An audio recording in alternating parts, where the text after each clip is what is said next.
Son las 7:30 de la tarde, una hora menos en las Islas Canarias. Bienvenidos a la redacción abierta en el Toro Televisión, donde ya estamos preparados para contarles lo que pasa en España y lo que pasa fuera de España, con valentía y con rigor, que son las dos premisas básicas, y en un ambiente general de libertades, porque no entendemos el periodismo si no es así.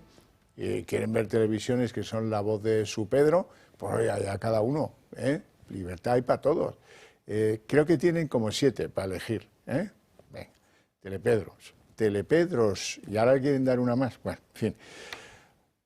Vamos a hablar de un asunto importante. Vamos a hablar de salud. Ya me acompaña aquí don Adolfo Albistur. Muy buenas tardes. Muy buenas tardes. Gracias por ayudarnos a entender cómo la tecnología puede redundar en que mejore nuestro bienestar, nuestra calidad de vida, ¿verdad? Sí, y además has hablado de tecnología y creo que en el caso de este glucómetro hay que hablar de mucha tecnología. Te cuenta que ha sido y es ahora mismo a nivel mundial el único glucómetro sin pinchazo, sin dolor, que ha salido a la luz gracias a mucha tecnología y a mucho estudio y mucha ciencia, ¿no? Por un lado, se estudió con ingenieros de biomedicina de la Universidad de Sevilla. Por otro lado, un médico, doctor Antonio Pupo, junto con el Hospital Virgen del Rocío, haciendo analíticas y probando. Y esto al final, aquí hay inteligencia artificial. ¿Por qué hay inteligencia artificial? Bueno, pues porque a través de la cromatografía, ¿qué significa esto? La medición del color que tenemos por debajo de la uña. Él, a través de esa cromatografía, a través de que tenemos una aplicación que nosotros primero calibramos, que es muy sencillito, os lo explicamos rápido en cuanto lo tengáis, vamos a poder ver el azúcar que tenemos en cada momento en nuestro torrente sanguíneo, sí, sin pinchazo, sin tener que extraerla, sin nada. ¿Qué hace esto? Bueno, pues en primer lugar, que vamos a podernos medir bastante, porque evidentemente cuando te tienes que estar pinchando con el que ya conocemos todos, pues evidentemente la gente deja de hacerlo, ¿no? Porque es molesto, duele, etcétera. Y en segundo lugar, porque al medirlo en diferentes momentos vamos a poder tener un control de la glucosa. Xavier, si controlamos la glucosa, los médicos nos lo dicen, una diabetes bien controlada, una prediabetes, no tiene ningún problema. Una diabetes mal controlada, vista, riñón, corazón, neuropatías, es decir, sistema nervioso, heridas, o sea, realmente el cuerpo lo sufre muchísimo. Y además esto abre un nuevo horizonte de posibilidades.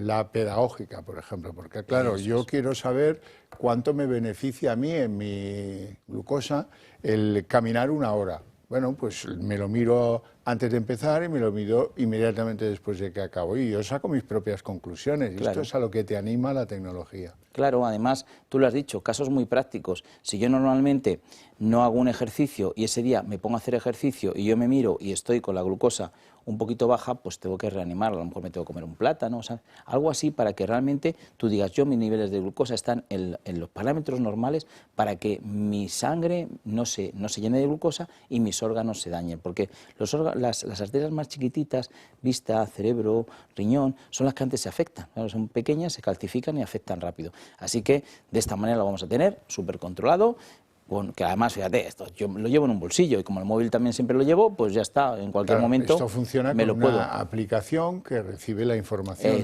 del aparato y te la dice pues cada vez que quieras, sin mayor engorro. Claro, y podemos también controlar nuestros mayores, Xavier. O sea, yo lo tengo en la aplicación y mi madre o mi abuelita los tienen ahí, yo le veo desde mi aplicación exactamente cómo está y eso es muy bueno. Sí, señor. Bueno, ¿qué ventajas nos traes para los telespectadores de la redacción abierta? Pues mira, una ventaja que creo que os va a gustar es la telemedicina. ¿Qué es la telemedicina? Bueno, pues que yo estoy en casa, tengo alguna consulta y la puedo hacer a un médico por videoconferencia inclusive, no me tengo que acercar a un centro de salud. Aunque no tenga que ver con no, efectivamente, sí, cualquier cosa, es decir, ¿me puedo tomar un ibuprofeno si tengo la tensión alta? Bueno, pues él te lo puede decir, ¿no? Entonces tenemos esa posibilidad que te tranquiliza de alguna manera, ¿no? Típicas dudas que te puedan surgir. Y luego también nos regalamos... opinión que da un médico, claro. Efectivamente, claro, un médico que está... Efectivamente, un médico que está al otro lado de la línea. Pero esa pequeña duda que, oiga, es que no me acuerdo de lo que tomé porque tal, pero tengo aquí, ¿me lo puedo tomar? No. Pues... Sí, o me está subiendo la tensión, ¿qué debo de hacer? Bueno, Y luego os regalamos el librito de Historia de nuestros médicos, que con tanto cariño hoy hemos escrito, para que, bueno, pues estas entrevistas que estamos haciendo los fines de semana, que creo que os están gustando bastante, pues aquí las tenéis, dado también un carácter novelesco. Así que os invito a que llaméis, hay un teléfono completamente gratuito, para que digamos adiós a ese dolor al pinchazo de medir la glucosa, 900, 730, 101. Hay bastantes peticiones, así que llamad. Y lo primero, aquí queda registrado, ¿no? Porque ahora mismo no lo vamos a coger el teléfono. Pero cuando os llamemos decís, oye, que os he visto en el Toro, y vais a tener pues esa preferencia con la telemedicina y el libro. Adolfo Albistún, un placer tenerte en el programa. Gracias por traernos tecnología que nos aumenta el bienestar o nuestra calidad de vida. Gracias. Eso es lo importante. Gracias. Bueno, vamos a continuar con nuestro viaje, ruta, por lo que ocurre lejos de nuestras fronteras. En primer lugar, hay que explicar que han llegado a un acuerdo en conversaciones triangulares entre Rusia y Ucrania, a las que se añade Estados Unidos, para garantizar una navegación segura en el Mar Negro. Desde que se impusieron sanciones a Rusia en 2022, pues el navegar por el Mar Negro es complicado. Eso afecta a muchos productos, por ejemplo, al tráfico cerealero que hace Ucrania con el mundo mundial, porque es el segundo productor de cereal del mundo, y además pues tener abierta y franca la navegación por el mar abierto es muy interesante también para Rusia. Trump ha aceptado algunas concesiones ante Putin para que de algún modo pues vayan por el camino que se reduzcan las sanciones que le impusieron a Putin por la invasión de 2022. Pero bueno, hemos dado un paso no definitivo, pero sí coadyuvante, porque la seguridad en el Mar Negro era un elemento sine qua non, se podía garantizar una paz más o menos duradera entre Rusia y Ucrania. Y hay que decir las cosas en toda su crudeza. Los ataques se siguen sucediendo. Hay un acuerdo por 30 días de alto el fuego a las instalaciones energéticas de Ucrania que, bueno, pues se medio cumplen. Vamos a decir que no se incumple sistemáticamente, pero tampoco es un ejemplo de cumplimiento de los acuerdos, ¿no? Pero bueno, poco a poco la cosa parece ir avanzando. Y de hablar de la paz o no paz en ese entorno de Ucrania y de Rusia, vamos a hablar de las reacciones en diferentes países de nuestro entorno a propósito de la administración de Donald Trump. En primer lugar, hasta Giorgia Meloni, la primer ministro italiana, está a punto de romper con algo muy relevante en la Casa Blanca. Italia ha decidido suspender sine die la contratación de Starlink. Starlink es una lanzadera espacial de satélites, etcétera, etcétera, propiedad de Elon Musk, el mismo de los coches Tesla. Como sabéis, es un altísimo cargo de la administración, el niño mimado de la administración de Donald Trump. Le han encargado que reduzca la administración pública dentro de los Estados Unidos, pero él opina sobre cualquier otra cosa. En fin, Italia tenía contratado a Starlink para sus comunicaciones encriptadas.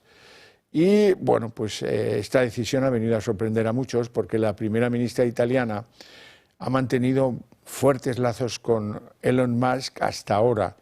Y mientras tanto, el ministro de Defensa de Italia ha dicho que por ahora las conversaciones están detenidas. Sin duda alguna, un cambio relevante en la política exterior de Meloni con respecto a la administración de Donald Trump en la Casa Blanca.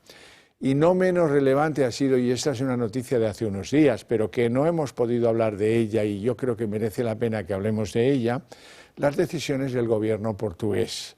El gobierno portugués tenía una compra de un avión norteamericano de Lockheed Martin, el F-35.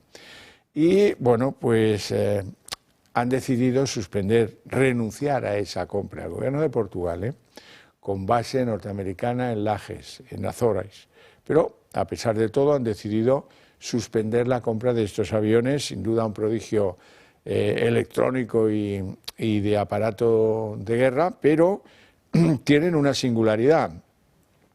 Y es que el plan de vuelo, las operaciones de vuelo de los F-35 son siempre monitorizadas desde Estados Unidos. Esto a Portugal no le ha parecido bien y probablemente inmersos en los aranceles y todo este lío de la compra de material europeo, han decidido suspender el pedido de F-35 de fabricación norteamericana. Bueno, y ya dentro del panorama español tenemos que hacer algunas reflexiones juntos, porque mira tú por dónde resulta que 1 de cada 3 niños que hay en España ya tiene padres de origen extranjero, como nos cuenta Marien Vallejo. El porcentaje de alumnos inmigrantes en España ha aumentado mucho en estos últimos años y para muchos esto es una noticia un tanto preocupante. Ahora tenemos datos de este tema gracias a un informe que ha elaborado ESADE-ECPOL. Los últimos datos recogidos son del año 2023, cuando había un 32% de alumnos inmigrantes en los colegios españoles. Por hacernos una idea del gran aumento, lo vamos a comparar con el año 2015, cuando solo había un 21,5%. El reflejo de la inmigración es muy distinto entre cursos escolares y comunidades autónomas. Empezando por el primero, en primaria 3 de cada 10 alumnos son inmigrantes y en secundaria solo 1 de cada 10. Sin embargo, este estudio muestra una tendencia al alza de los alumnos inmigrantes que cursan primaria, que cada año será mucho más elevada. Por comunidades es Madrid la que más estable se ha mantenido. Si en 2015 tenía un 19,5% de alumnos inmigrantes, en 2023 tuvo un 19,6%. En Cataluña, sin embargo, pasa todo lo contrario. En 2015 había un 18,8% de alumnos inmigrantes y ahora ese porcentaje asciende a casi el 24%. Este informe recoge también la situación de los profesores, que indica que uno de los problemas que conlleva el tener tantos alumnos de fuera de España son las dificultades que presentan, como el poco conocimiento del español. Esto hace que se tengan que dar clases de refuerzo, pero aquí nos encontramos con otro problema, que es la falta de personal docente en nuestro país. A esto se suma también el descontento de los propios profesores. Hace una década el 60% aseguraba que estaba ilusionado con el trabajo, pero ahora solo lo hace el 24%. Un problema que viene derivado de temas como la inmigración en los colegios de España. Y mañana es el día en que en Europa se van a aprobar los planes de emergencia. Es una iniciativa que la Comisión Europea encargó a un ex primer ministro de Finlandia, porque allí esto ya se lleva a cabo desde tiempo inmemorial. Hay infinidad de refugios por lo que pueda ocurrir, agresiones bélicas, tienen una frontera, digamos que un mal vecino, Rusia, en 1.500 kilómetros de frontera. Bien, la cosa es que le pidieron a este ex primer ministro de Finlandia que hiciera un plan conjunto para toda Europa que trasladase los parámetros de seguridad que tienen en ese país, en Finlandia, donde está garantizado algo que se va a extender a Europa, que los ciudadanos europeos, en su conjunto, seamos capaces de resistir 72 horas sin aporte exterior en nuestros domicilios o en nuestros refugios, lo cual significa en la práctica que vamos a tener que acopiar medicamentos, los que cada uno tome, agua y comida para resistir esas 72 horas ante cualquier evidencia de que fuera están pasando cosas, un ataque, un arma, digamos, nuclear. O, claro, 72 horas no lo arreglan todo, ¿verdad? Están pensando en eso como yo, pero 72 horas encerrado en un sitio donde estamos técnicamente protegidos. También sirve para los problemas climáticos que se puedan derivar, pues desde una dana hasta un volcán. Aquí hemos visto un terremoto, ¿verdad? Este plan de emergencia lo que hace es poner al conocimiento de todos lo que hay que acopiar en casa para ser independientes y no tener que salir de ella en 72 horas. Vamos a ver en qué consiste. La hoja de ruta de la Unión Europea para los Estados miembros en cuanto a la estrategia de prevención de la Unión, un plan para tiempos de crisis, está establecida. Pretenden que sea el camino a seguir ante cualquier amenaza hasta 2030. El país ha tenido acceso al borrador de la Comisión Europea y no solo hacen referencia a la gestión militar. Bruselas pide que los hogares europeos almacenen suministros de emergencia por si llega una crisis climática o una guerra. Prevé medidas de preparación civil en caso de agresión, desastres naturales por el calentamiento global o ciberataques, y advierte del deterioro de las perspectivas de seguridad para Europa. El organismo dirigido por von der Leyen parece ultimar los preparativos para la llegada de una guerra en suelo europeo. Según el documento, insta que todos los hogares europeos tengan reservas de agua, medicamentos, baterías y alimentos para subsistir 72 horas sin ayuda externa en caso de crisis. El plan es aguantar con recursos los primeros 3 días, reconocidos como los más críticos, y prepararse para incidentes intersectoriales a gran escala, incluida la posibilidad de agresión armada, que afecten a uno o más Estados miembros. En el escrito, que aún puede ser modificado, destaca que la preparación y la resiliencia de Europa frente a la violencia armada podrían ponerse a prueba en el futuro. Desde Bruselas se plantea la ejecución de 30 acciones clave, desde una preparación civil para afrontar emergencias hasta cursos especializados para jóvenes y adultos. Insisten mucho en el espíritu de solidaridad establecido en los tratados y también incorporan directrices para coordinar a nivel europeo las reservas estratégicas. Pero no solo se plantea una violencia armada, advierten también de ciberataques contra infraestructuras europeas, sabotajes, oleadas de desinformación, así como elementos climáticos, ya sean incendios, lluvias, sequías. Quieren gestionar los riesgos humanos, económicos y sociales del cambio climático. Para la elaboración del proyecto se está tomando como ejemplo Finlandia, ya que el país nórdico es avanzado en preparar a su ciudadanía ante situaciones adversas. Para afrontar todo esto, la Comisión Europea advierte de la necesidad de un cambio de mentalidad de la ciudadanía. Y según el último Eurobarómetro, los españoles son los europeos menos preocupados por la seguridad y defensa. Y el Gobierno ha aprobado una medida que añadir a la ley del menor, que eleva de 14 a 16 años la edad mínima para que un menor pueda abrir una cuenta en redes sociales.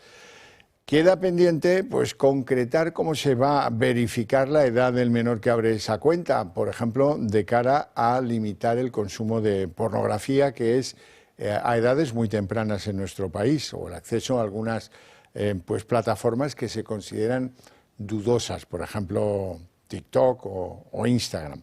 Bueno, esta medida, ¿cómo la valoramos? Quiero hablar de todo ello con don Javier Urra, que es un eminente psicólogo con gran experiencia en chavales, chavalas de estas edades y un poco mayores, y que fue el primer defensor del menor en España. Don Javier Urra, muy buenas tardes y gracias por atender nuestra llamada. Encantado, Javier, como siempre. Como siempre, un placer. Contigo, de estar en el Toro, de estar con vuestros televidentes. Bueno, yo creo que es que lo has dicho tú todo y bien dicho. Claro, porque el tema no es... Vamos a ver. Cuando yo llego a ser defensor de menor teníamos 16 años para el consumo de alcohol. Lo aumentamos a los 18. La idea es buena, pedagógicamente es correcta, pero claro, luego hay que poner medios para que las normas se cumplan. Tú y yo ya, Javier, ya tenemos experiencia. Después de poner leyes y normas, hay que hacer que se cumplan. Y bueno, si tú vas a la Universidad Politécnica, cualquiera, de aquí, de Madrid, de Sevilla, te dicen, oye, mira, pero si es facilísimo. Hay sistemas con el DNI, con el Documento Nacional de Identidad, para que garanticemos que quien entre no es un menor. Pero no se han impuesto.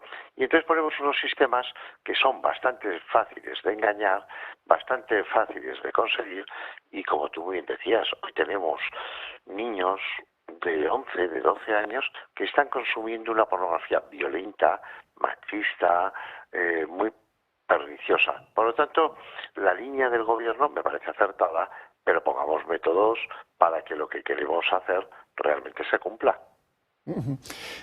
También quería preguntarle a propósito de una medida que se empezó a tomar en la Comunidad de Madrid y que ahora parece que se extiende concretamente a Murcia, que es limitar el efecto de los aparatos electrónicos, sean tablets, sean móviles y tal.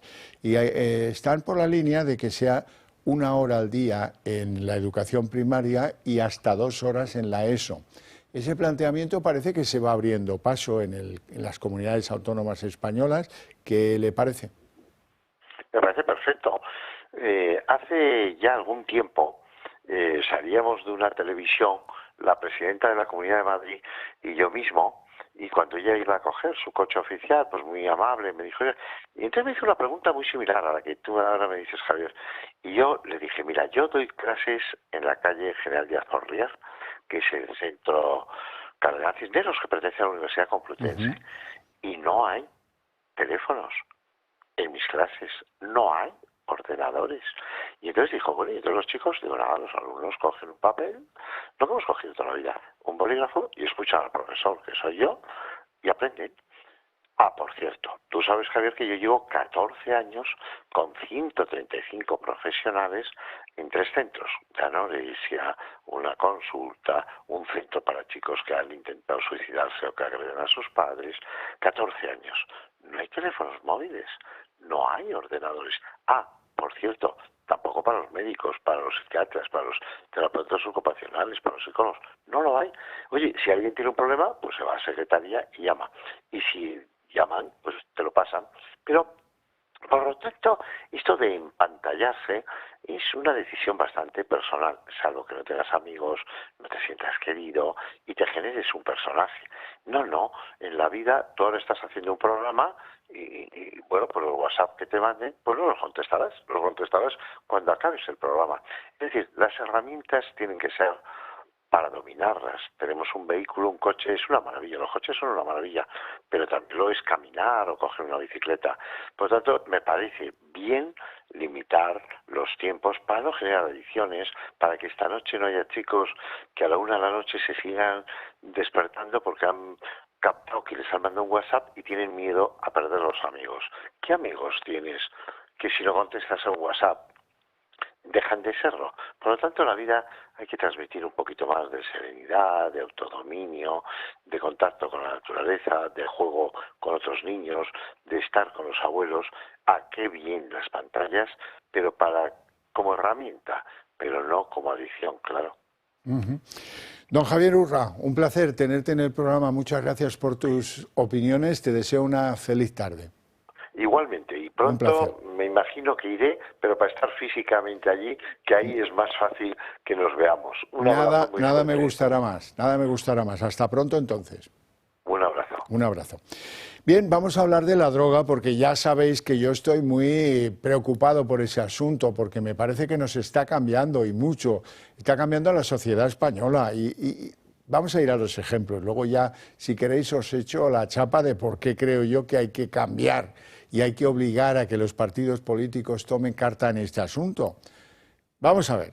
Hoy, Villaverde, Madrid, bueno, pues ahí han descubierto a una señora que, óyeme, es que llevaba en el carrito de la compra 37 kilos de hachís.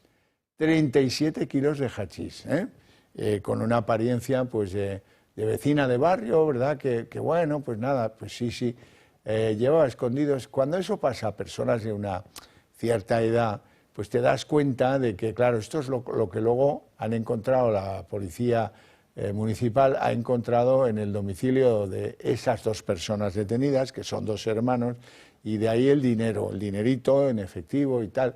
Pero, hombre, esto yo no me lo esperaba, que una persona ya de una cierta edad en el carrito de la compra la paren, le miren el carrito y dentro haya 37 kilos de hachís, ya me contaréis. Y de ahí a máximos porque ha habido suerte. Han interceptado un submarino que traía cocaína desde Iberoamérica hasta Europa. La intercepción se ha producido cerca de las Islas Azores, que para entendernos están a medio camino entre un lado y otro del Atlántico. Son disciplina, la autoridad en las Azores la pone Portugal, que es la potencia colonial del archipiélago, ¿no? Bueno, han encontrado este semisumergible construido en Colombia que llevaba, ojo, 6.600 kilos de cocaína camino de Europa. Es el mayor alijo que se ha intervenido nunca a una embarcación de este tipo, de un mini submarino. Esto viene a poner de manifiesto que dinero no es lo que les falta a los de los clanes de la droga. No, ese no es el problema. Constrúyame un mini submarino. Llevaba 5 tripulantes el mini submarino.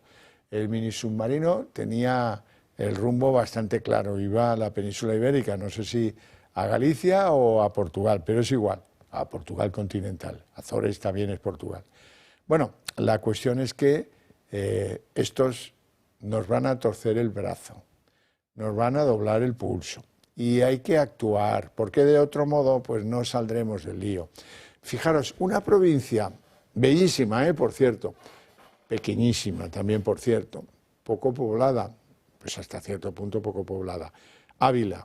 Ávila tiene una ventaja sobre muchas otras provincias. Los de Ávila son irreductibles.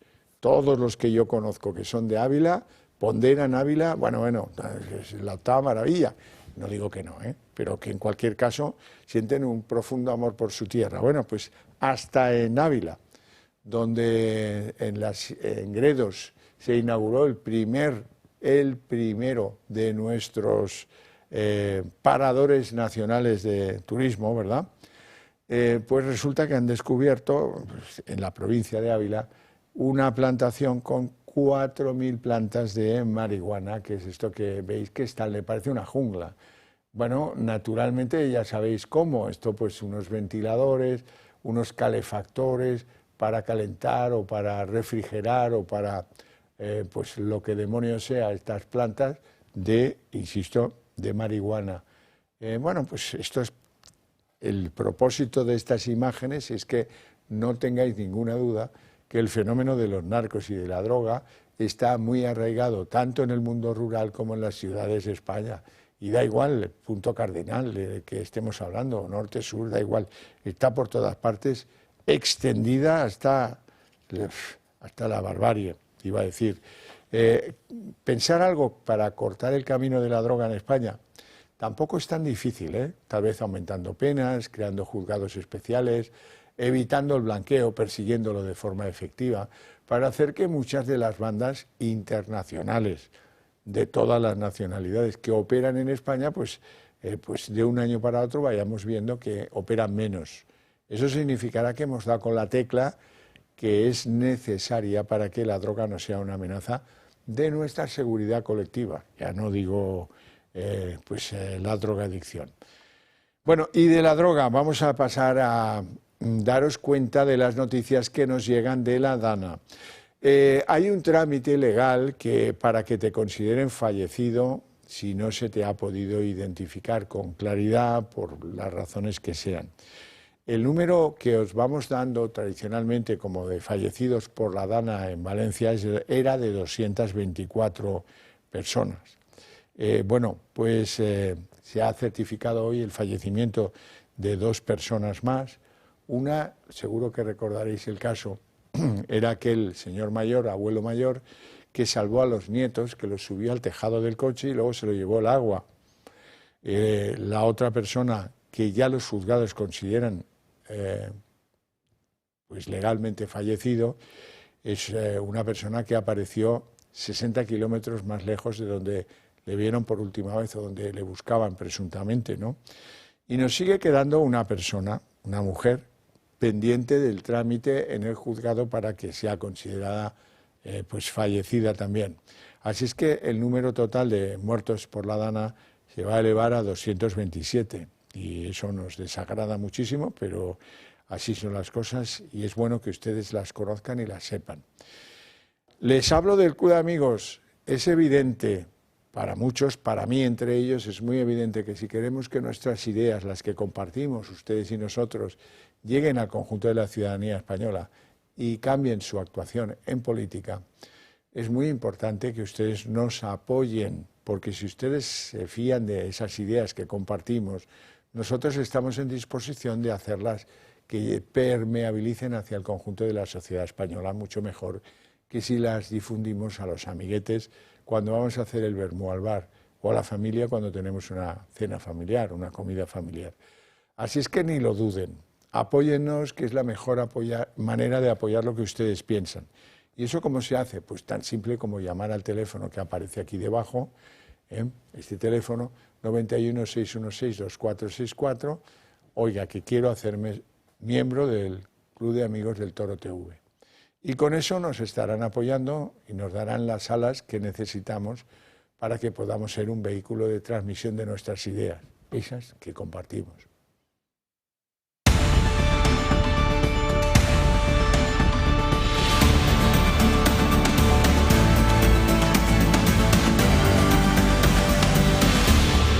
Las 8:02, momento en el que abrimos nuestra mesa de análisis político y les presento lo primero a nuestros invitados hoy, don José Virgilio Menéndez. Muy buenas tardes. ¿Qué tal? Buenas tardes. Diputado del Partido Popular de la Asamblea de Madrid. Bueno, y don Luis Suñer, que como saben es economista y vicepresidente de Acción Liberal. Muy buenas tardes. Pues muy buenas tardes. ¿Todo bien? Todo bien. Me alegra.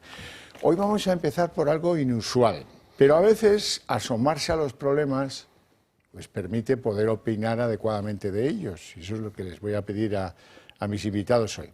Son cosas que han sucedido en la provincia de Zaragoza. La provincia de Zaragoza, ahí, y también en el País Vasco un poquito, pero sobre todo en la provincia de Zaragoza. Han sido detenidas una veintena de personas, hay 6 que han ido a la cárcel directamente por, presuntamente, formar parte de una red criminal que se encargaba de facilitar a inmigrantes ilegales todo tipo de documentos fraudulentos.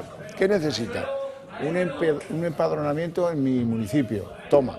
¿Qué necesitas? Un contrato de trabajo, toma. ¿Qué necesitas? Una petición de arraigo familiar, toma, aquí la tienes.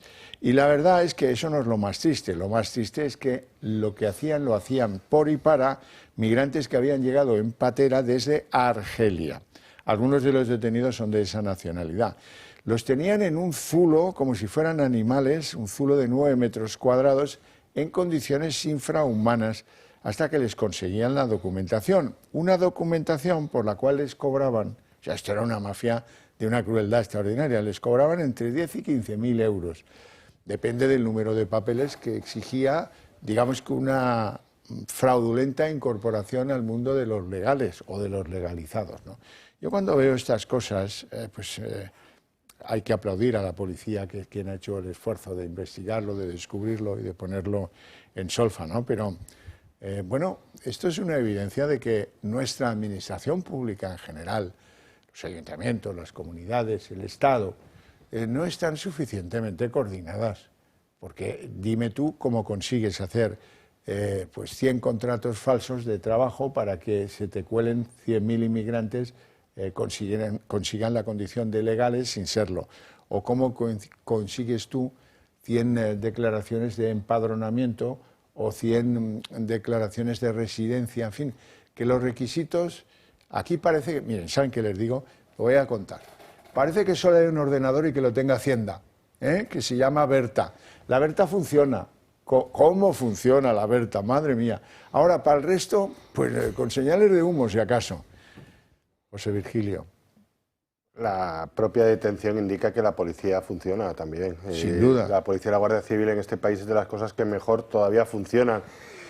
Esta operación policial lo que muestra es la crueldad que hay detrás de la inmigración ilegal cuando está dirigida por mafias. Desde el momento que les cobran para salir de sus países hasta entrar de manera ilegal en un país, hasta que luego, como usted bien ha dicho, traficar con ellos como si fueran trozos de carne, ¿no? Porque evidentemente tendrá derivadas, habrá personas de varias nacionalidades, tendrán algún contacto en alguna administración que les facilite las tareas, pero es una red compleja de trata de seres humanos, esclavos del siglo XXI.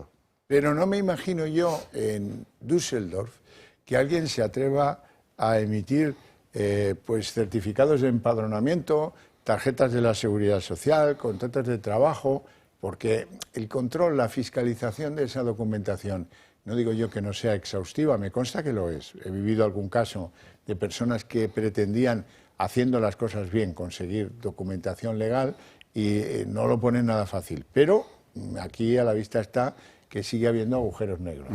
Bueno, por ese motivo, porque no es nada fácil, ¿no? el recorrer todo el proceso administrativo, pues van a surgir siempre mafias que acortan ese proceso pues comprando voluntades y aprovechándose del inmigrante ilegal. Entonces a ese le van a exigir un dinero que luego va a tener que pagar, ¿no? Y si no van a ejercer como buenos mafiosos violencia sobre ellos. Y por otro lado tienen que comprar voluntades capaces de, digamos, de entrar en los sistemas administrativos. Desconozco todavía los detalles de esta situación, pero vamos, entiendo que esto funcionará así. Bueno, pues vamos a hablar de un tema mucho más poliédrico, como suele decirse, complejo. Sánchez sin presupuestos. Miren, hay una evidencia. De un tiempo corto para acá, una semana, póngale una semana, los socios más a la izquierda, más radicales de Pedro Sánchez son los que más le exigen que presente los presupuestos. cosa que dices, todos saben que en esos presupuestos va a tener que haber alguna partida para esto del rearme, la palabra prohibida para Pedro Sánchez y los Pedros Boys, pero, óyeme, están poniéndose un poco pesaditos. Y claro, pues la oposición, digamos, tradicional, el Partido Popular sobre todo, pues también está diciendo, bueno, vamos a estudiar a ver cómo hacemos para que este tío cumpla con la Constitución. Y no es fácil porque este es un equilibrista nato, vive en el alambre. Y el que vive en el alambre, bueno, pues como está en las cuerdas y le tienen hasta los de Sumar y los de Podemos ahí machacándole, presenta los presupuestos, no queremos gastos de defensa o no queremos gastos de rearme. Bien, pues se han diseñado una estrategia que es pues, un poco cutre, si me lo dejáis decir así, que es negar la evidencia. Y salen todos muy pimponudos, por ejemplo, Bolaños, y dice, oiga, vamos a ver que tan obligación constitucional es llevar los presupuestos al Congreso como pertinente, según la Constitución, gobernar con presupuestos prorrogados. Sí, amiguito, pero te has dejado un pequeño detalle. La obligación constitucional es que tú lleves los presupuestos y los presentes. Y que caso que los pierdas, o sea, no como ahora, caso que los pierdas, entonces sí, que pueda ser prorrogado el presupuesto. Llevamos con unos presupuestos que se aprobaron en el año 22, por unas cámaras en el que, para empezar, el grupo que tenía más diputados era el PSOE. Ahora es el PP. Ahora no tiene nada que ver la composición de las cámaras. Bueno, pero a este hombre le da igual. Y algunos que no son los ministros de lápiz más afilado, incluso, oiga, no se presentan para no hacerle perder el tiempo al Congreso, como si el Congreso tuviera algo más importante que aprobar los presupuestos, que es una norma obligada por la Constitución, que tiene que ser anual, no valen los presupuestos por 2 años, por 3 años, por 5 años, no. Esto tiene que ser, llevarse a rajatabla cada año. ¿Que te los tumban? Pues chico, mala suerte. Entonces sí puedes reclamar que se active el mecanismo de prórroga del presupuesto. ¿Cuántas las veces? Ahí tenemos un agujerillo en la Constitución, como en tantas las cosas. ¿Por qué no dice cuántas veces se pueden prorrogar? Mira tú por dónde. Bueno, vamos a ver lo que dice Alegría y todo este batiburrillo, porque hay muchos que ya diseñan estrategias para que le obliguen a Sánchez a llevar los presupuestos. El Gobierno ya asume que no va a presentar los presupuestos. Según Pilar Alegría, sería una pérdida de tiempo llevarlos al Congreso. Hacerlo de una manera acordada, con esa realidad parlamentaria que tenemos. Porque si no, podemos llevar un debate, si me permiten, o podemos hacer perder el tiempo al Congreso de los Diputados y, por tanto, a los ciudadanos. La Constitución lo deja bien claro. Las cuentas deben ser presentadas por la Cámara. Pero el Ejecutivo de Sánchez se empeña en prorrogar las cuentas del 2023. Este, por lo tanto, sería el segundo año consecutivo que las prorroga. Hasta su socio Sumar insiste en que el Ejecutivo tiene la obligación de iniciar el trámite y de intentar sacarlos, pero el Gobierno ya asume esta derrota y sus ministros intentan justificarlo. Lo que sucede es que, en ausencia de unos presupuestos generales aprobados para el ejercicio en curso, se prorrogan los anteriores y la Constitución lo regula con total normalidad. Unos presupuestos, por cierto, extraordinariamente positivos para nuestro país.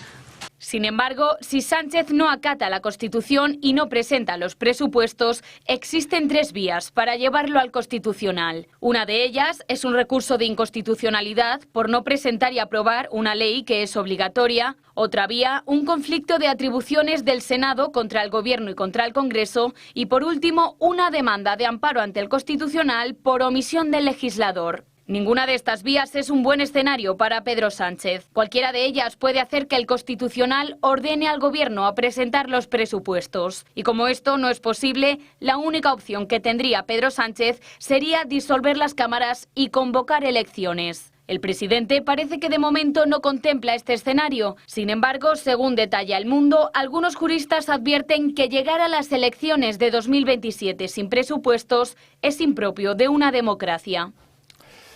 José Virgilio, ¿cómo ves tú el lío este de los presupuestos? Impropio de una democracia hay muchas cosas ya con este gobierno y nos hemos acostumbrado, por desgracia, a que se salte toda la legislación. Pues hay varios factores. En primer lugar, como bien ha dicho usted, el artículo 134, quiero recordar, de la Constitución obliga a presentar los presupuestos.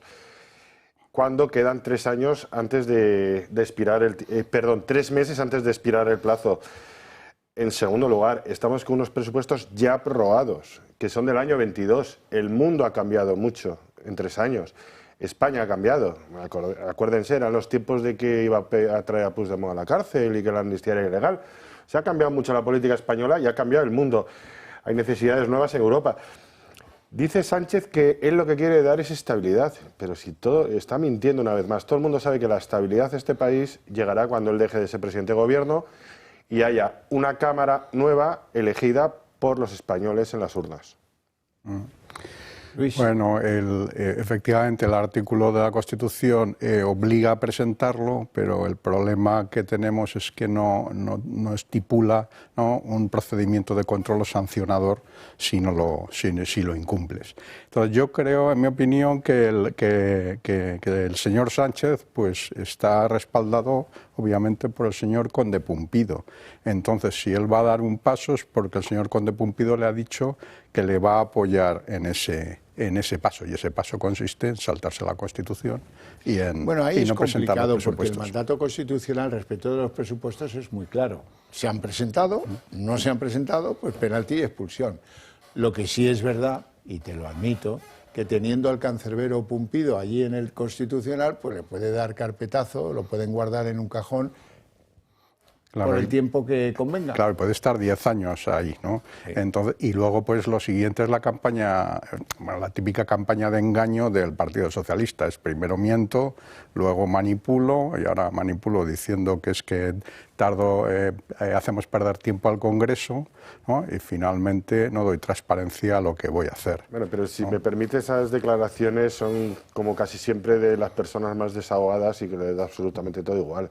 Decir hacer perder el tiempo al Congreso, pues mira, es una salida de pata de banco pues para ocultar lo que realmente sucede, que es que Pedro Sánchez el 23 de julio perdió las elecciones y no tiene una mayoría, sacó la investidura, pero no puede gobernar, y es que no puede poner de acuerdo a toda la banda que tiene detrás. Eso es una evidencia. Pero, bueno, claro, es que lo que no quiere Pedro Sánchez, ahora que ha visto que en los presupuestos va a tener que meter algunas partidas para esto del rearme, es quedarse solo como el pollito abandonado en el Congreso por todo, por Sumar, por Podemos, por Esquerra, por Bildu, por todos los de que le han apoyado hasta ahora, que no, en fin, que no entienden eso del rearme, no forma parte de sus... Y esta es la ventaja que tenemos, el resto de los españoles, que está contra las cuerdas por sus socios de la extrema izquierda, ¿eh? No, efectivamente esta vez no puede, como creo que dicen, transaccionar, ¿no? Es decir, sí, yo no puedo, a ver qué me pides, para que yo te lo doy para continuar en el sillón de la Moncloa.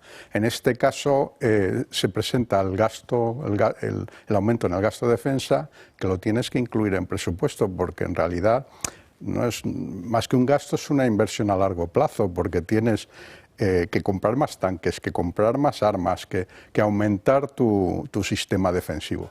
Y eso es una inversión a largo plazo que tienes que introducirla en presupuestos, con lo cual, claro, sus socios no lo van a admitir y él lo va a tener que hacer, Luis, y presentar, ¿no? Stricto sensu lo que dices es, como debería ser, mejor dicho, pero...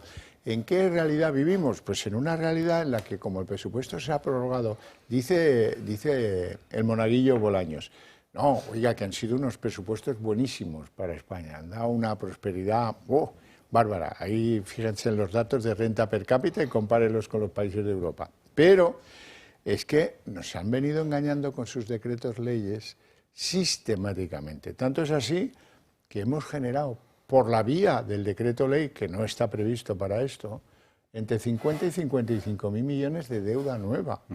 Es decir, que han tirado de beta, pero vamos, como si no hubiera un final. Y ahora la tentación que tiene el señor de la barra de equilibrios es decir, bueno, pues haré lo mismo con las armas y no se enterará nadie, porque aquí el control de lo que el gobierno ha excluido de la aprobación parlamentaria para que eso se convierta en deuda que tengan que pagar vuestros nietos y los míos, pues esto no es manera de gobernar. Empezar a hacer un poco las cosas bien, porque de lo contrario estamos edificando una torre más inclinada que la de Pisa, con más recovecos que un Gruyère.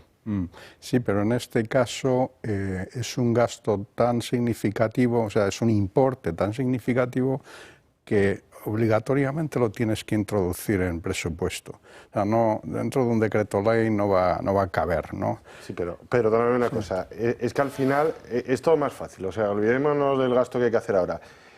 Siempre decimos que los presupuestos es la traslación a números de un programa electoral, de un programa de gobierno. Si no tienen programa de gobierno, ¿cómo van a trasladar eso a números? ¿Qué actuaciones, qué ha anunciado el gobierno que quiere para esta legislatura? ¿Qué ha sacado? La amnistía que le exigían uno, el traslado de los presos de ETA al gobierno vasco, la competencia tal, por otro lado. Corto plazo. Salvemos la semana, salvemos los 15 días y salvemos el mes, y ya. Begoña, a final de mes quiero seguir viviendo aquí, si es que es en lo que estamos. No hay para trasladar a unos presupuestos del Estado. Comparemos con el año 22, que salíamos de la pandemia, que eran unos presupuestos excepcionales, que había que revitalizar la economía, dinamizarlo. ¿Qué tiene que ver con el año 25? No tiene nada que ver. Entonces, esto es una más, un gobierno que no le da para gobernar con los números que tiene y que no tiene programa común. Bueno, dice el PP que están estudiando, lo dicen fuentes del PP, ninguno de los dirigentes tradicionalmente portavoces del partido lo dice, pero puertas adentro parece que están en eso, en buscar cuál es la vía más oportuna para oponerse a que esto siga sin ser presentado, los presupuestos generales del Estado. Bien, ¿y Vox qué piensa de todo esto? Pues hoy hablaba del tema Pepa Millán. ¿Qué presupuesto, qué proyecto es el que va a traer Pedro Sánchez? No tienen absolutamente ningún proyecto más allá de su sillón y tampoco nos interesaría apoyar esos presupuestos que pudiese traer el Gobierno de Sánchez, porque ya ha demostrado que los españoles no están entre sus prioridades. Para dimitir y convocar elecciones haría falta vergüenza. Y este Gobierno ni la tiene ni la conoce. Con lo cual lo que hay que hacer es trabajar para echar a este Gobierno lo antes posible. Bueno, no digo yo que mañana no volvamos a hablar de presupuestos, pero si os parece cambiamos de asunto, ¿no? Porque esto del presupuesto ya es un poco cargante. Nos vamos al juzgado donde se mide el gran presupuesto de Pedro Sánchez, que es el futuro de Begoña Gómez. Hoy el juez Peinado, Juan Carlos Peinado, le ha dicho que no es a la Fiscalía. ¿Qué le pedía la Fiscalía al juez instructor del caso de Begoña? Pues le ha dicho la Fiscalía, oiga, queremos que anule la investigación sobre la participación de Begoña Gómez en el enjuague del dinerito que le llegó a Ir Europa en la pandemia. Eso anúlelo porque no ha visto usted nada, por lo tanto, anúlelo de una vez. Y el juez ha hecho un escrito maravilloso, ¿eh? Dice, no puedo anular eso porque no lo hemos empezado a investigar. Si acaso cuando llegue el informe de la UCO que lo haya investigado, pues lo vemos, pero si yo ahora les hiciera caso a ustedes, sería tanto como si estuviera prevaricando. No querer investigar algo que no sé si es delito o no, pues no entra dentro del proceder de lo que se espera de su señoría, en este caso. O dice, a lo mejor induciría a los de la UCO, los oficiales de la UCO, de la Guardia Civil, a pues prevaricar porque sin terminar de investigar cómo se hizo todo, la participación de doña Begoña en todos estos asuntos, pues no puedo darle carpetazo. Y les ha dicho, no es. Juan Carlos Peinado insiste en investigar a Air Europa. Para el magistrado, no hacerlo sería tanto como prevaricar. Esta es la respuesta de Peinado al fiscal del caso, que pidió al juez que la UCO cesara su investigación sobre Globalia. La Fiscalía justificaba su postura en que la Audiencia Provincial de Madrid pidió a Peinado acotar la causa y excluir de ella las actuaciones relacionadas con Air Europa y Globalia. Sin embargo, el magistrado aclara ahora que la Audiencia pidió excluir los hechos ya conocidos, pero no los nuevos e incriminatorios. Precisamente en estos nuevos hechos se está centrando el nuevo informe de la UCO, concretamente en un expediente de Air Europa que la SEPI ha aportado a la causa. Para el Ministerio Público es insólito que el magistrado persista en esta vía de investigación, pero con las nuevas pruebas sobre la mesa, el juez quiere saber si Begoña Gómez tuvo alguna influencia en el rescate de Air Europa, dada su relación con los directivos de Globalia. A la mujer del presidente se le investiga por 4 supuestos delitos: tráfico de influencias, corrupción en los negocios, apropiación indebida e intrusismo profesional. Causa en la que también está imputado el empresario Juan Carlos Barrabés o el rector de la Complutense, Joaquín Goyache. Las testificales por el caso también siguen su curso y el próximo que declarará ante el juez será Félix Bolaños a propósito de la contratación de la asesora personal de Begoña Gómez, Cristina Álvarez. Claro, es que no os olvidéis, Bolaños era el secretario general en la Moncloa cuando se decidió la contratación de la antigua secretaria de Begoña para que hiciera de secretaria full time en cuestiones que tenían que ver con sus negocios, no con su condición de ser la esposa del presidente. Don Luis.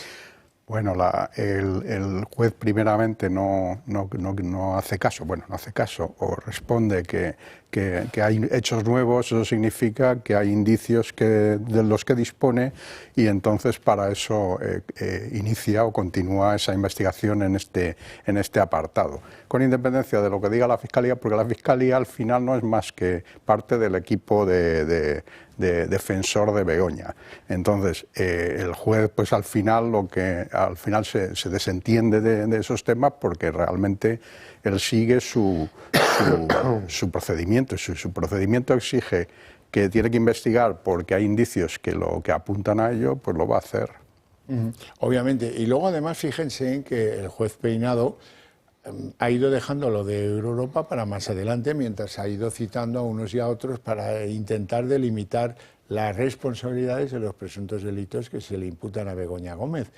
Pero claro, dejar para más adelante no significa no entrar en ello, que es lo que precisamente por el importe de la asignación de ayudas que tuvo Globalia-Aire Europa y por la especialísima relación entre Hidalgo Javier, hijo, consejero delegado de esa empresa, y la señora esposa del presidente, que coinciden en San Petersburgo, pero que entran y salen de la Moncloa, pero que, en fin, unos van allí a la sede de Globalia, en fin, una relación un tanto, pues indiciariamente se podría considerar sospechosa.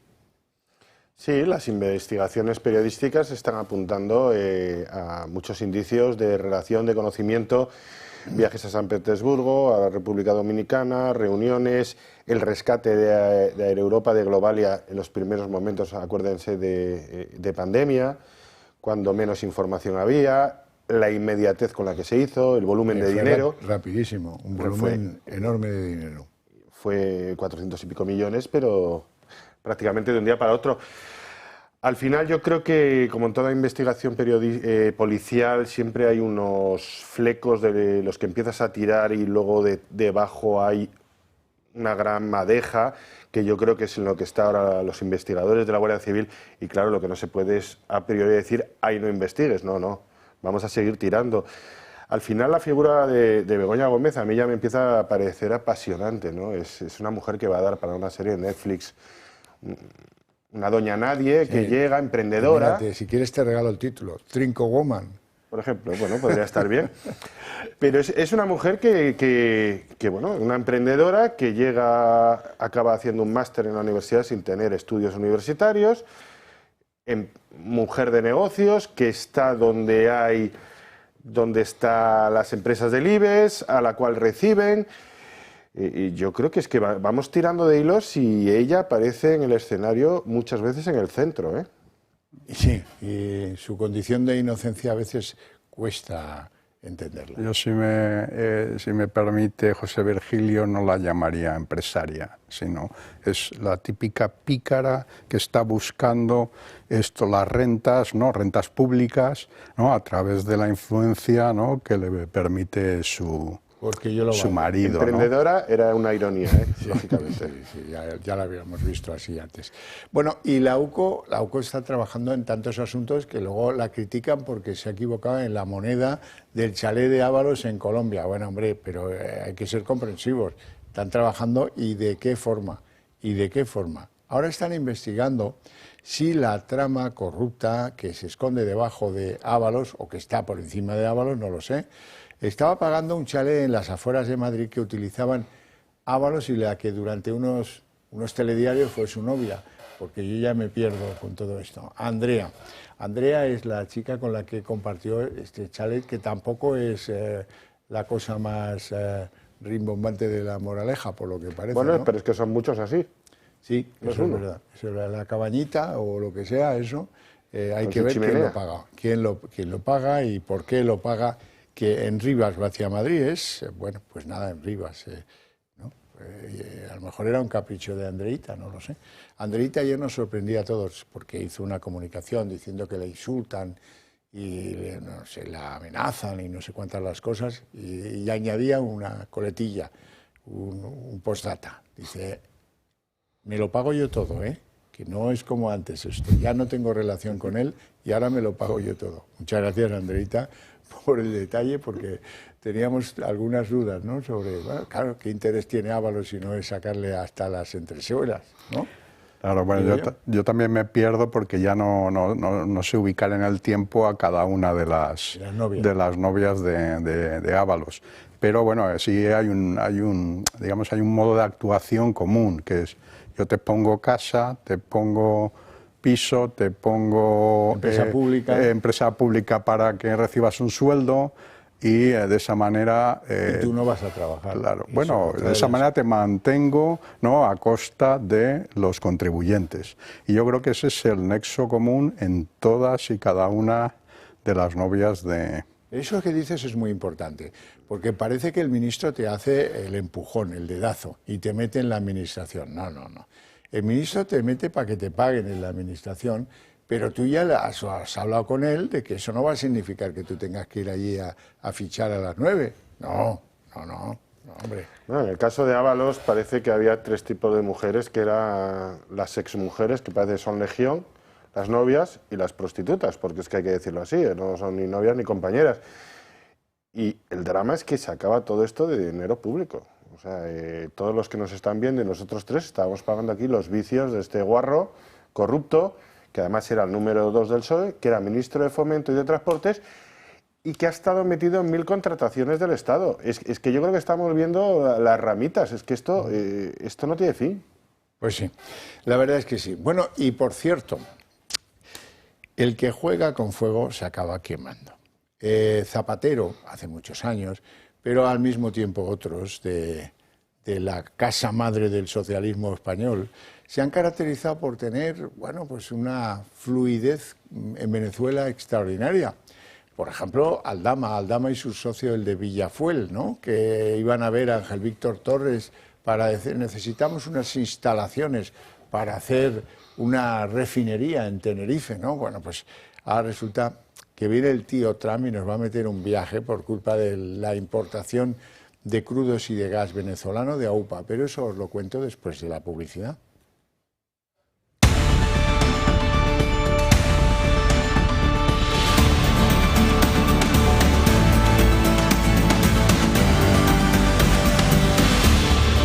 Lo que os estaba contando, Trump, ya sabéis cómo es, ha lanzado un tuit y dice que estos que me mandan forajidos y asesinos y delincuentes en el tren de Araguás, camino de Venezuela a Estados Unidos y tal, ¿cómo les voy a fastidiar? Dice, pues mira, muy fácil. Estos que venden, dice, petróleo y gas. Vale, pues a los que les compren petróleo o gas, les vais a meter a partir del día 2 de abril un 25% de tarifas, dicen los americanos, tariffs, bueno, aranceles. Claro, como la visión del mundo de Trump es el mundo por mensaje, pues en el mensaje no le cabía, o no lo sabe, si el momento de la compra va a ser posterior a la aplicación del arancel o se va a mirar la cosa desde antiguo. Si se mira desde antiguo estamos requete fastidiados, porque hemos comprado, bueno, anda, que las tramas socialistas no se han puesto, han hecho la barba de oro en Venezuela comprando petróleo. Trump tampoco se preocupa, es el emperador, y tampoco se preocupa de los detalles, porque el 25% ¿de qué? ¿De aranceles sobre qué? ¿Sobre todo lo que produce el país que compraba petróleo o gas a Venezuela? ¿O sobre las exportaciones que haga de algún producto equiparable en volumen? No lo sabemos. Lo que sí sabemos es que el próximo martes, día 2 de abril, sanciones para el que compre gas o petróleo venezolano.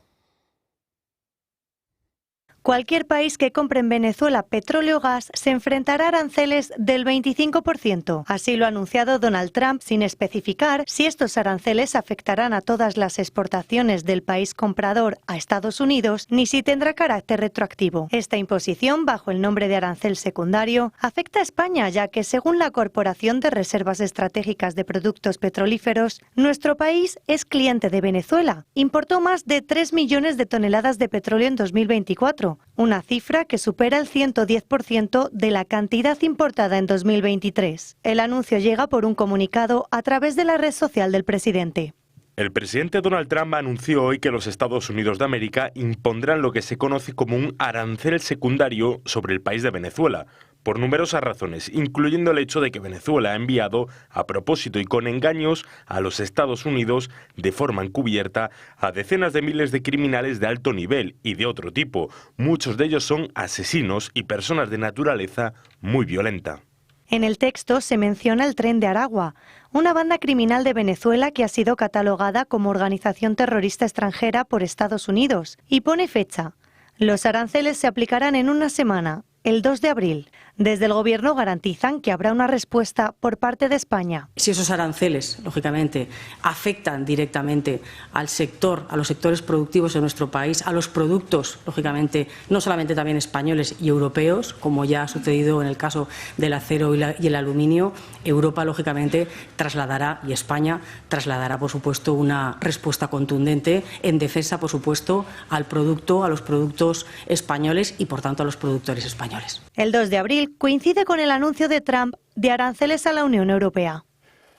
Lo que pasa es que el resto de Europa no compra 3 millones de toneladas de petróleo a Venezuela. Pequeño detalle, porque mira, Pilar Alegría, 11 barcos a 40.000 toneladas casi y sale ya la mitad de todo eso. Y eso es solo lo que compraron los de la trama.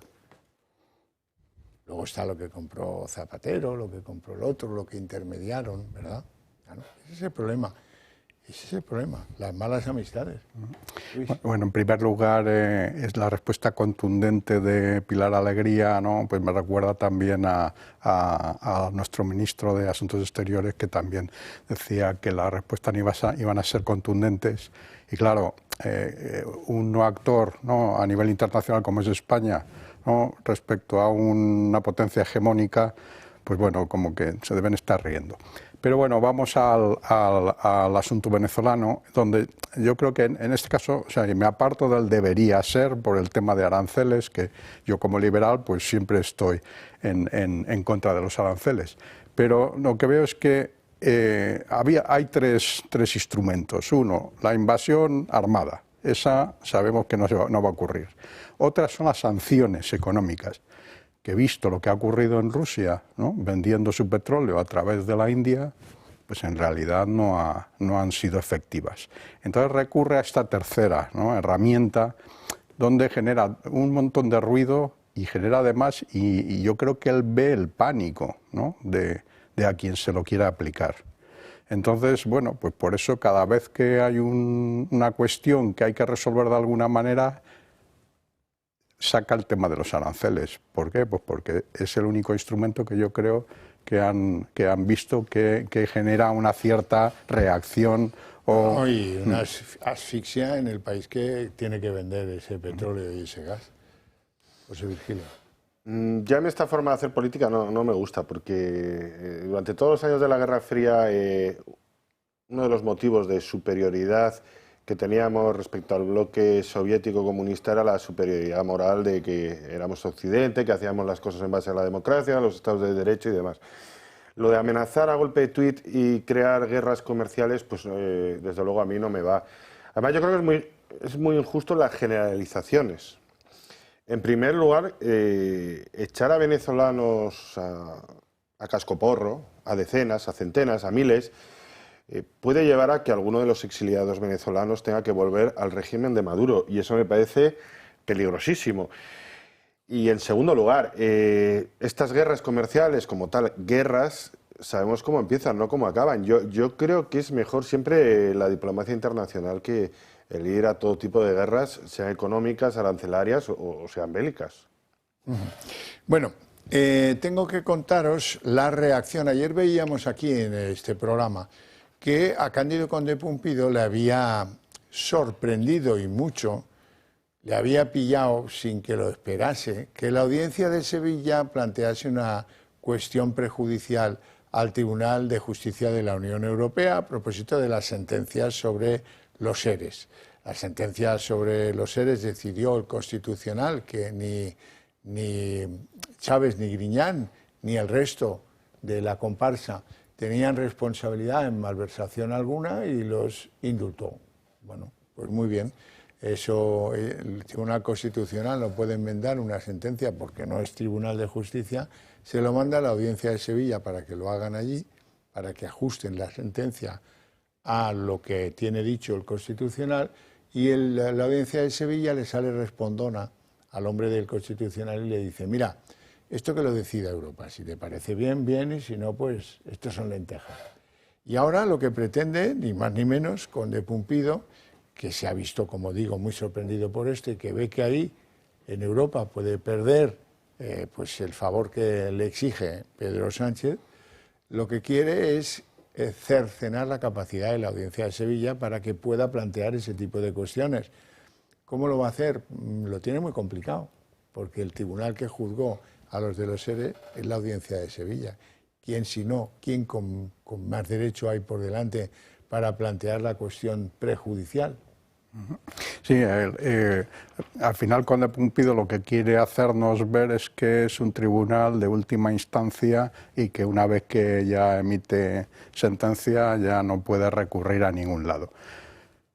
Pero lo más seguro que recibiría una llamada del señor Sánchez diciendo: aquí qué pasa, pues déjame que yo te lo arreglo. Pero efectivamente no va a poder arreglarlo.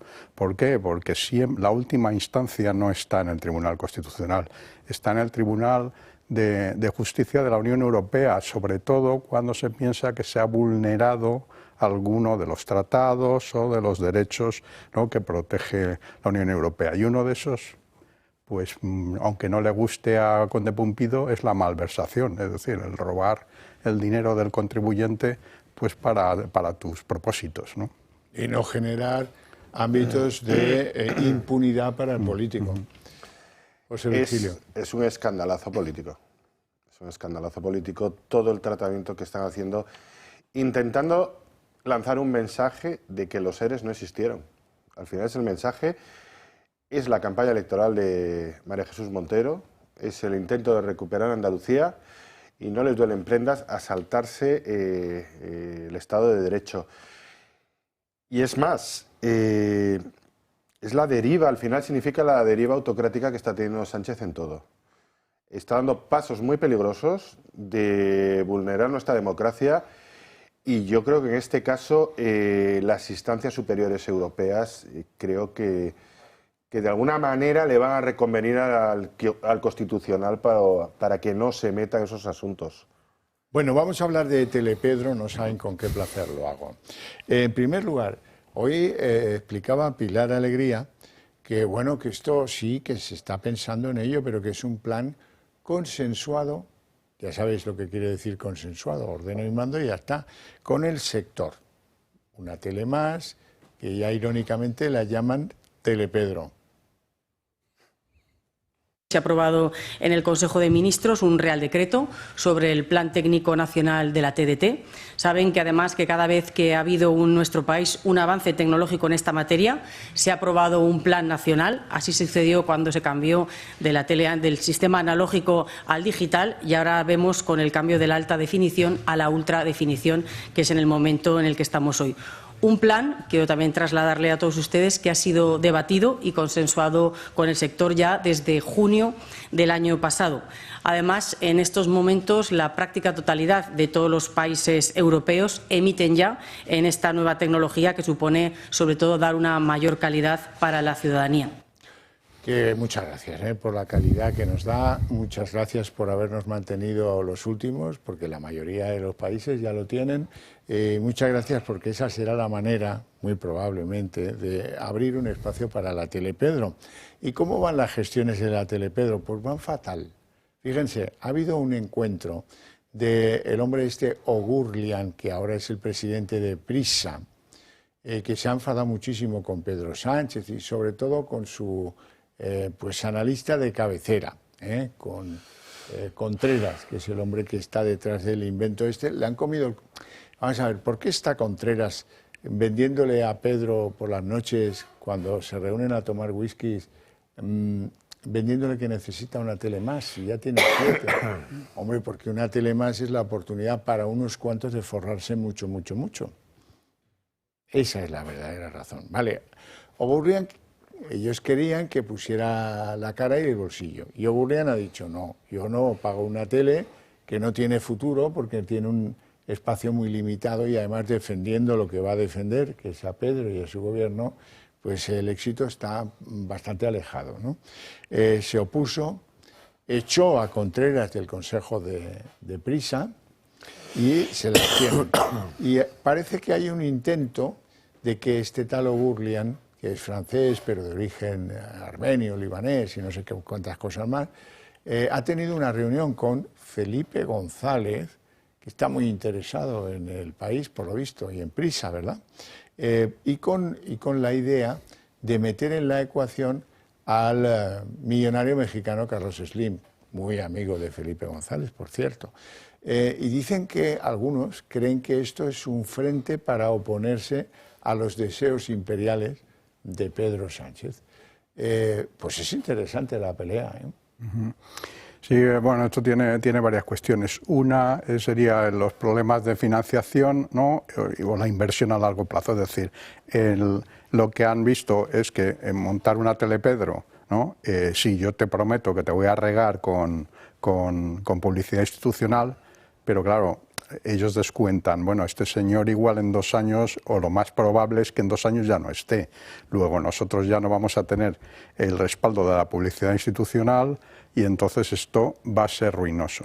Entonces, Felipe González yo creo que está contemplando el mismo escenario, es decir, cómo salvamos a Prisa, que ha sido de siempre nuestro barco mediático, ¿no? Donde hemos, digamos, desde el que hemos desplegado nuestras ideas.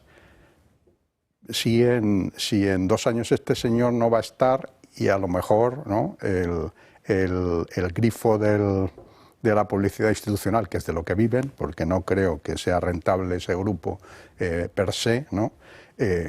Digamos, baja, ¿no? Entonces para eso necesitan cambiar de rumbo. José Virgilio. Sí, bueno, al final es más intervencionismo, más saltarse la ley. Quieren crear una televisión que directamente ya dicen que va a ser ultrapedrista. Pero en cualquier caso quiero hacer un poquito de contexto. Hace unos días el ministro de Función Pública estuvo en París, Óscar López. Sí. Óscar López es yo le defino español de pura cepa porque no sabe si es de Castilla y León, de Madrid o de Murcia, no sabe dónde es. Es ministro en sus ratos libres, la ha armado en Muface, la ha armado con los funcionarios que no sabe si este año van a subir el precio o no, sus salarios o no. Y este es un hombre que parece que ahora mismo va a encontrar su vocación, que es insultar a la presidenta de la Comunidad de Madrid, autoproponiéndose como candidato y formando un dúo bastante patético con el delegado del Gobierno. Este es el que hace las guarrerías en Moncloa, en las cloacas de la fontanería de Moncloa. Sabemos que su mano derecha, Sánchez Acera, está imputada por el tema de la filtración a medios de comunicación, aquel momento que hubo con Lobato. Y ahora parece ser que está presionando a una empresa francesa, Vivendi, para que dejen de meter publicidad y espacios en el grupo Prisa, que por cierto también saben ustedes que atraviesa una situación económica no muy allá. Entonces es todo este conglomerado de empresa, de intereses mediáticos y de personajes siniestros lo que hace un escenario bastante preocupante. Y se han llevado al presidente de Telefónica a ese encuentro nocturno en París, por a Murtra, que es el que ha puesto el gobierno allí en Telefónica, pues para que si hay que regar con la manguera de la pasta de Telefónica algún inconveniente, pues pueda estar allí. Por cierto, como usted bien dice, tan pronto aparece aquí el nuevo presidente de Telefónica, casualmente esta operación empresarial que hizo el gobierno, como aparece en temas de armamento, a través de Indra. Sí, entonces es un poco como el perejil de todas las salsas, como es el que tiene pasta ajena, pero pasta. No tenemos tiempo para más, lo dejamos aquí con mi agradecimiento a mis 2 invitados por sus opiniones y por su presencia en el programa, y a ustedes todavía más por su interés desde sus hogares. Ahora, para ustedes, a la vuelta de publicidad, les vamos a dedicar un interesante El Día en 30 minutos.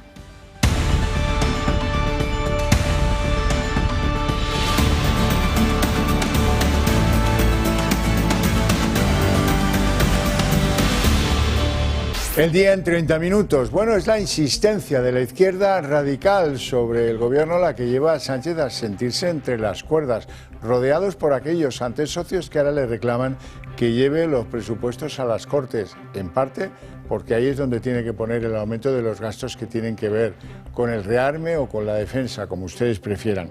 La situación es que el gobierno entre las cuerdas se va a argumentos cada vez más difíciles de justificar.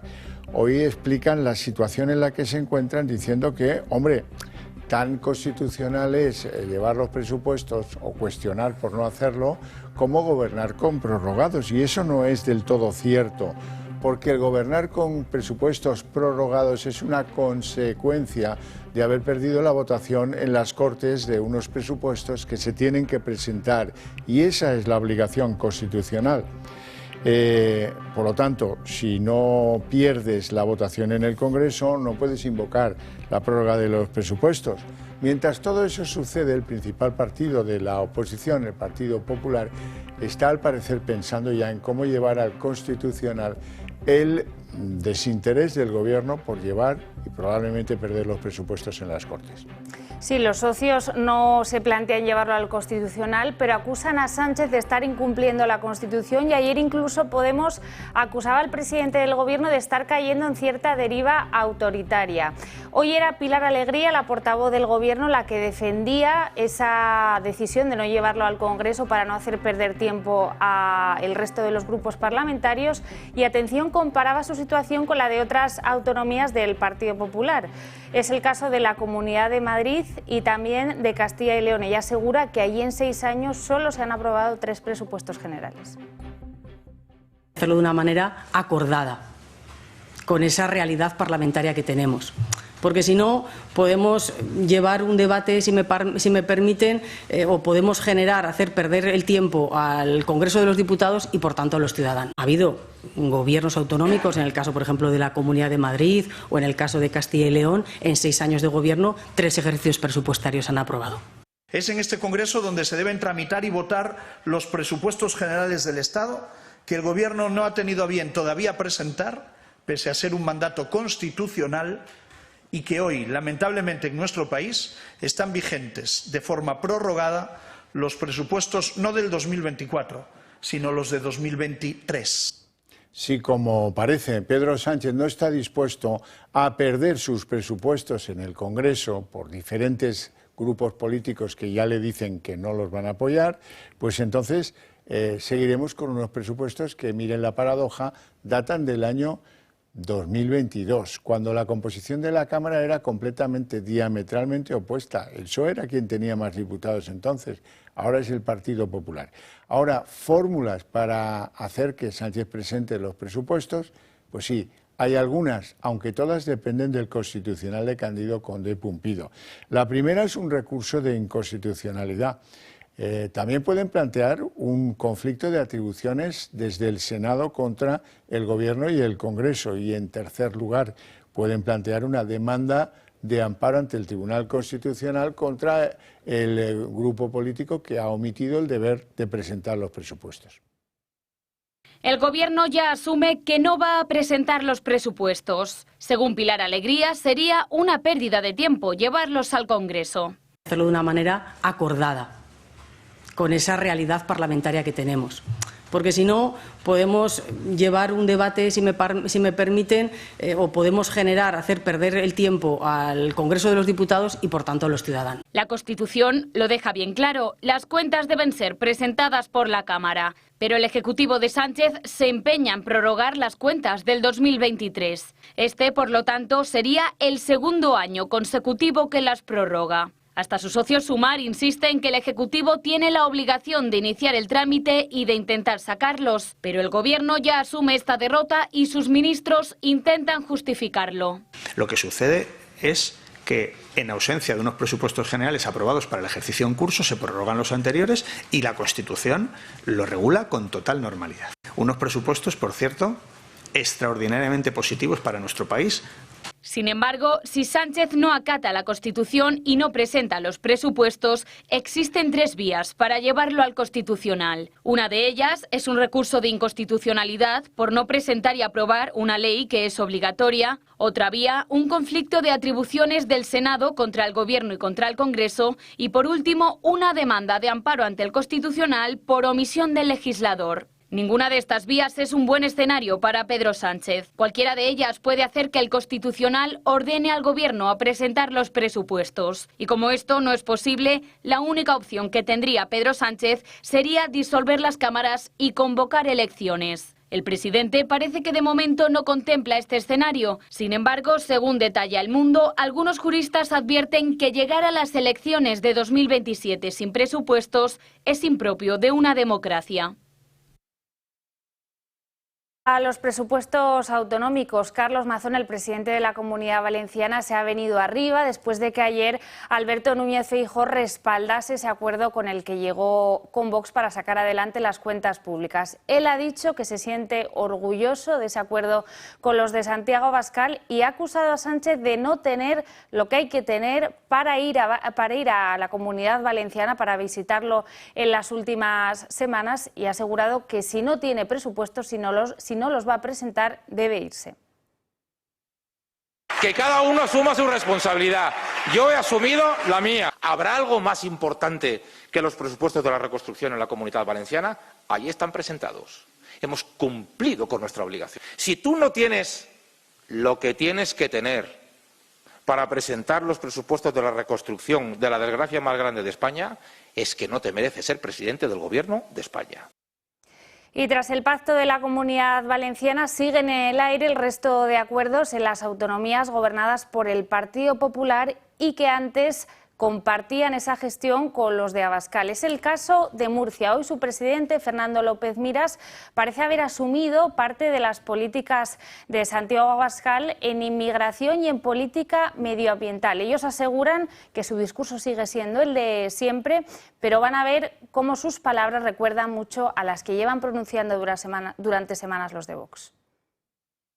Cuando no te quieres sentar con las comunidades autónomas y sí te quieres sentar con Puigdemont a pactar algo como la acogida de inmigrantes, está claro que no hay posibilidad de acuerdo en materia migratoria y que por lo tanto el rechazo del gobierno de la región de Murcia a la política migratoria de Pedro Sánchez es absoluta. La Unión Europea tiene que cambiar políticas medioambientales que están asfixiando al sector primario. En la región de Murcia lo sufrimos porque somos la huerta de Europa. Llevo muchos meses diciendo que hay que cambiar muchísimas políticas del Pacto Verde. Y en la misma línea se ha manifestado también en las últimas horas el presidente de Aragón, Jorge Azcón, que ha sido muy crítico con las políticas medioambientales de Pedro Sánchez. Ha llegado incluso a calificarlas de disparate y de muy dañinas para el sector ganadero. Desde Vox, no obstante, parece que estas últimas declaraciones de los varones populares no han sido suficientes. Ellos aseguran que sigue sin haber declaraciones claras ni propuestas contundentes frente al Pacto Verde y el problema de la inmigración. Ayer escuchábamos mismamente al portavoz nacional de la formación, a José Antonio Fuster, que aseguraba que el Partido Popular está muy desubicado con este asunto. Bueno, fue precisamente ese portavoz de Vox, José Antonio Fuster, quien puso las líneas de un posible acuerdo presupuestario, las mismas seguidas con Mazón en la Comunidad Valenciana. Esas líneas que los gobiernos del Partido Popular en diferentes autonomías deben seguir si quieren presupuestos con Vox es hacer una declaración expresa y contundente contra las políticas migratorias del gobierno de Sánchez y contra el Pacto Verde de la Unión Europea. Pasaron las horas, que ni siquiera los días, y hoy la aproximación es bastante evidente. Por un lado, el varón aragonés del PP, Jorge Azcón, se manifiesta contra las medidas verdes impuestas por Europa y las considera un disparate, lo cual es bastante contundente. Unas horas antes de lo dicho por Azcón, pues se manifestaba el varón murciano al que ya han visto, Fernando López Miras. Y López Miras añadía aquí cosas muy duras contra la política migratoria del gobierno. Como la dirección del PP hasta el momento se manifiesta bien intencionada hacia esas aproximaciones en materia de políticas verdes, sobre todo, hoy las bendecía Miguel Tellado, el portavoz nacional del PP de Feijóo, es muy probable que en horas Baleares, Castilla y León den un primer paso en el mismo sentido que Aragón y Murcia. Y queda la otra mitad, las comunidades autónomas estudian recurrir el reparto de los menores ilegales decretado por el Gobierno, que avanza su tramitación a toda prisa.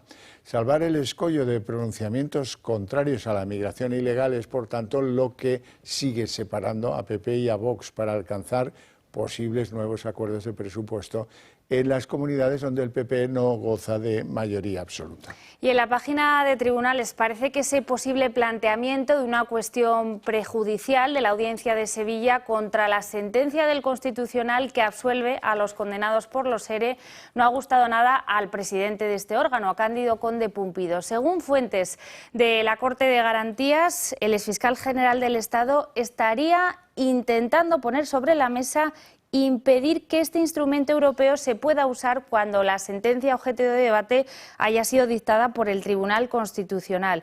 Su objetivo sería, según estas mismas fuentes, crear una doctrina que imposibilite a cualquier juez, a cualquier órgano judicial, elevar una cuestión prejudicial cuando, como decimos, el asunto ha sido resuelto por el Tribunal Constitucional.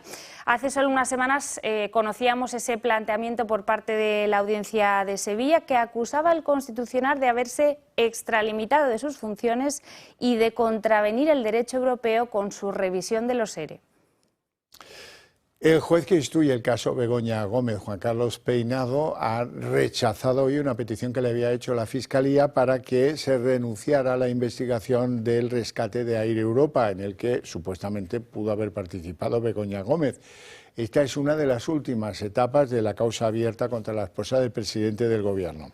El magistrado instructor dice que está pendiente de recibir un informe preliminar de la AUCO sobre la actuación de la SEPI y la actuación del Gobierno respecto a la aerolínea propiedad de Globalia durante la pandemia. El juez les dice a los señores de la Fiscalía que, hombre, si yo hiciera caso a este planteamiento suyo de no investigar esto, supondría pasar por alto posibles delitos cometidos en el trámite de esas ayudas a Air Europa. Al contrario, dice el magistrado, hay que mantener la indagación viva porque, en caso de no hacerlo, sería tanto como que el juez que instruye la causa estuviera frente a un delito de posible prevaricación por ignorar la comisión de un delito, o tal vez pudiera inducir a que los agentes de la AUCO, de la Guardia Civil, cometieran ese delito de omisión en perseguir las causas con delito. Juan Carlos Peinado insiste en investigar a Air Europa. Para el magistrado, no hacerlo sería tanto como prevaricar. Esta es la respuesta de Peinado al fiscal del caso, que pidió al juez que la AUCO cesara su investigación sobre Globalia. La Fiscalía justificaba su postura en que la Audiencia Provincial de Madrid pidió a Peinado acotar la causa y excluir de ella las actuaciones relacionadas con Air Europa y Globalia. Sin embargo, el magistrado aclara ahora que la audiencia pidió excluir los hechos ya conocidos, pero no los nuevos e incriminatorios. Precisamente en estos nuevos hechos se está centrando el nuevo informe de la UCO, concretamente en un expediente de Air Europa que la SEPI ha aportado a la causa. Para el Ministerio Público es insólito que el magistrado persista en esta vía de investigación, pero con las nuevas pruebas sobre la mesa, el juez quiere saber si Begoña Gómez tuvo alguna influencia en el rescate de Air Europa, dada su relación con los directivos de Globalia. A la mujer del presidente se le investiga por 4 supuestos delitos: tráfico de influencias, corrupción en los negocios, apropiación indebida e intrusismo profesional. Causa en la que también está imputado el empresario Juan Carlos Barrabés o el rector de la Complutense, Joaquín Goyache. Las testificales por el caso también siguen su curso y el próximo que declarará ante el juez será Félix Bolaños a propósito de la contratación de la asesora personal de Begoña Gómez, Cristina Álvarez. Y en el caso Koldo Lauco tendría ahora puesto el foco en un chalet en Rivas Vacia, Madrid, en el que Ábalos vivía hasta hace poco con una de sus novias, con Andrea de la Torre, y que sospechan podría haber sido pagado por la trama. Todas estas dudas parten de unos mensajes intercambiados entre Ábalos y Koldo que recuerdan mucho a los del chalet que también pagó la trama en la Alcaidesa, en Cádiz. Ambos se intercambiaban varios links con anuncios inmobiliarios y luego comentaban el precio. El chalet está asentado en una parcela de 384 metros cuadrados, tiene 3 plantas, piscina y tendría un coste de 1.800 euros al mes, como publica hoy en exclusiva El Debate. Además, los investigadores han descubierto que la casa, para más INRI, es el domicilio social de una de las empresas constituidas por Andrea en 2023, es decir, cuando era pareja del exministro Ábalos. Y en la página económica, Donald Trump y su dichosa cuenta de redes sociales. El presidente norteamericano ha anunciado que, ya que Venezuela envía el tren de Araguas con delincuentes y criminales hacia Estados Unidos, él ha decidido ponerle aranceles a todos los países que compran a Venezuela petróleo o gas. Y ese es un caso que afecta a España, porque según datos internacionales, España compró 3 millones de toneladas de crudo a Venezuela. Por tanto, estamos frente a esas sanciones del 25% que se conocerán en profundidad el 2 de abril. Por ahora no sabemos si son a partir del 2 de abril las compras sancionables por Donald Trump o si pues tendrán un carácter retroactivo. Tampoco sabemos si ese 25% de aranceles se va a imponer a todo lo que los países clientes de Venezuela están exportando a Estados Unidos. Cualquier país que compre en Venezuela petróleo o gas se enfrentará a aranceles del 25%. Así lo ha anunciado Donald Trump, sin especificar si estos aranceles afectarán a todas las exportaciones del país comprador a Estados Unidos, ni si tendrá carácter retroactivo. Esta imposición, bajo el nombre de arancel secundario, afecta a España, ya que, según la Corporación de Reservas Estratégicas de Productos Petrolíferos, nuestro país es cliente de Venezuela. Importó más de 3 millones de toneladas de petróleo en 2024. Una cifra que supera el 110% de la cantidad importada en 2023. El anuncio llega por un comunicado a través de la red social del presidente. El presidente Donald Trump anunció hoy que los Estados Unidos de América impondrán lo que se conoce como un arancel secundario sobre el país de Venezuela, por numerosas razones, incluyendo el hecho de que Venezuela ha enviado, a propósito y con engaños, a los Estados Unidos, de forma encubierta, a decenas de miles de criminales de alto nivel y de otro tipo. Muchos de ellos son asesinos y personas de naturaleza muy violenta. En el texto se menciona el Tren de Aragua, una banda criminal de Venezuela que ha sido catalogada como organización terrorista extranjera por Estados Unidos, y pone fecha. Los aranceles se aplicarán en una semana, el 2 de abril. Desde el Gobierno garantizan que habrá una respuesta por parte de España. Si esos aranceles, lógicamente, afectan directamente al sector, a los sectores productivos de nuestro país, a los productos, lógicamente, no solamente también españoles y europeos, como ya ha sucedido en el caso del acero y el aluminio, Europa, lógicamente, trasladará, y España trasladará, por supuesto, una respuesta contundente en defensa, por supuesto, al producto, a los productos españoles y, por tanto, a los productores españoles. El 2 de abril coincide con el anuncio de Trump de aranceles a la Unión Europea. Y Rusia y Ucrania han llegado a un acuerdo respectivamente con Estados Unidos para garantizar la navegación segura en el Mar Negro y para evitar los ataques a instalaciones energéticas. Se trata de uno de los pequeños avances que se han logrado en esas conversaciones que estos días han tenido lugar en Riad y en la que cada uno de los dos países ha logrado arañar pequeños compromisos a Estados Unidos.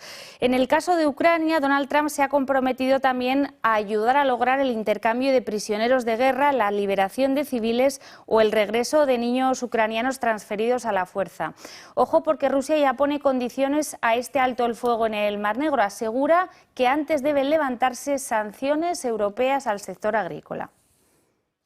Bueno, Marina, ¿cómo será el carnet de conducir en Europa dentro de unos años? Bueno, si ya teníamos el euro digital, ahora vamos a tener también un carnet de conducir digital y válido para todo el territorio europeo. Pero esta no es la principal novedad. Según esta directiva que plantea Bruselas, todos los menores de 17 años podrán usar el carnet de conducir, ya sea siempre que vayan acompañados de un adulto, para vehículos, para furgonetas o para camiones. Ojo que los conductores nobles ahora van a tener deberes. Durante 2 años van a tener restricciones más estrictas sobre el alcohol, las drogas y además sanciones más estrictas si no llevan puesto el cinturón de seguridad.